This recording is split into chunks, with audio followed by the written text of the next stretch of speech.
Asa pa ka muli, Dol? Ha? Amas pa? Asa magagikan? Sa Sante. Layo ano? So, loy kayo mga idol, loy kayo. Taga-asa ka, taga-amas? Nag-aamas siya. Asa ba na sa amas? Diyan sa Sinutros, may jeep. So, gikan ka o Kisante. Sante. So, nahobsa na siya mga idol, loy kayo. Wala kayo, tubil na? Ha? Dito na to. Loy ang mga idol, loy kayo si amigo mga idol. Tanggal kita kung batino kaya kung tangi ibilin sa abaw. Na kumpiyansa po dahil kag biyahe nga, walay gasolina. Ano po na ko ikagaw nga, gabinan daw niya gabinog 100. Kanya, Piyansa ko, wala po na ko gilantaw.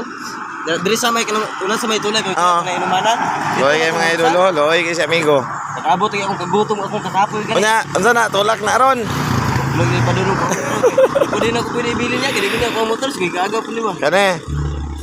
So, kanila ko ako ikakuan sa imo kay di pa man nay dato si Upaw. So, kanila sa imong tubel kabot na nag-amas. Abot na yun. Ha? Salamat yan niya. Sige, sige. Kanya, pakipalo na lang ko ha. Ano si pangalan mo sa ano ya? Pero, Kanyete vlog. Sige ya. Upaw kanyo ti vlog. So, follow na lang na sa to mga idol. Loy kayo. So, shout out sa imo. Shout out sa Kuigagaw nga. Gitubila na niya 100. Nakatupag noon ko. Thank you guys. Sige. So, balik lang ka dito. Nagasolinahan dito. Oo yan. Sige lang ka na. Para makauli ka. Okay, sige.